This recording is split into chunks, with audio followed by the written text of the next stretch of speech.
జూపూడి గారు ఏదో ఒక కంప్యూటర్లతో ఏదో గెలిచినాము అనే మాట మాట్లాడినాడు. అది చాలా తప్పు. ఎందుకు అనంటే ప్రజలు ఇచ్చిన తీర్పుని ఆ విధంగా అగౌరవపరచడం మంచిది కాదు. రెండోది, ఆయన చెప్పింది నిజం అనుకుంటే జగన్మోహన్ రెడ్డి మా భిక్షతో గెలిచినాడా? ఆ, ఆ, మిథున్ రెడ్డి మా భిక్షతో గెలిచినాడా? ఎట్లా గెలిచినారండి? ఇక్కడ ఇక్కడ కంప్యూటర్ అయితే అక్కడ కంప్యూటర్ ఏమైందండి? దానికి జవాబు చెప్పగలుగుతారా? ఇది నేను ఇకనైనా చెప్పనా మానండి. ఇకనైనా మానండి, ఎందుకంటే ప్రజలు సార్? నవ్వుతారు. అంటే ఇది ప్రజల్లో ఉన్న అనుమానం సార్. మీరు దాన్ని నివృత్తి చేయాల్సిన అంశం మీది.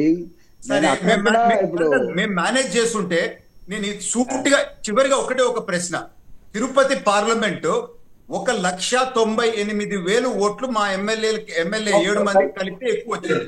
ఎట్లా మా ఎంపీ ఓడిపోయినాడండి? మేము మేనేజ్ చేస్తుంటే గెలుచుకోండి కదా ఎంపీ కూడా. చెప్పనా చెప్పనా సార్? చెప్పనా దానికి ఏదైనా చెప్పనా చెప్పగలుగుతారా? వర్మ గారు? ఆ, వర్మ గారు మాట్లాడండి. పాపం మా సిమిలర్ దీపక్ రెడ్డి గారు సిమిలర్ అమాయకంగా రాజంపేట అడిగారు. ఎంపీ కూడా ఎట్లా నేను గెలిచినాడండి మీ రెండింటి వాడు? చెప్తాను. Okay okay. ఎక్కువ రెండింటి ఎమ్మెల్యే మేము చెప్తాను సార్. గెలిస్తే సార్ నేను చెప్తాను. మీ టార్గెట్ ఏమంటే మీ మీరు పెట్టినటువంటి ఆ ముసలావిడ చెప్పిన కంప్యూటర్లో గుద్దుకున్నారని అని కొన్ని చోట్ల మీరు ఏం చేస్తారంటే చాలా సీనియర్ దొంగలు ఏం చేస్తారు చెప్పిన మీకు అనుమానం రాకుండా చాలా సార్లు అక్కడక్కడ కొన్ని వదిలేసిపోతూ ఉంటారు. ఈ సీరియల్లు జరిగేటప్పుడు దానిలో మీరు తిరుపతిని వదిలేశారు మేము భావిస్తా ఉన్నాం, ప్రజలు భావిస్తూ ఉన్నారు. దానిలో రాజంపేటను కూడా దండం పెడతానికి ఏం మాట్లాడు. మీకు దండం అంతే. వదిలేశారని జనం మాట్లాడుకున్నారు సార్. నేను కాదు, మిగతా మీకు ఈ వాళ్ళే మొత్తం అనుమానిస్తే ఇబ్బంది లేదని కొన్ని వదిలేసినట్టుగా. ఇక్కడ మీరు when it comes to the Delhi, Jaganmohan Reddy గారు నిజంగా మీరు ఊహాజనితంగా మాట్లాడారో లేకపోతే మీకు ఏమన్నా ఇన్ఫర్మేషన్ ఉందో మాకైతే తెలియదు. కానీ రేపు ఉన్నటువంటి మీటింగు నేను పార్టీ జనరల్ సెక్రటరీ కాబట్టి నేను కూడా దానిలో ఉంటున్నాను. రేపు మీకు అది అయిపోయిన తర్వాత రేపు ప్రత్యేకంగా వర్మ గారితో మాట్లాడతాను. Sure sure sir.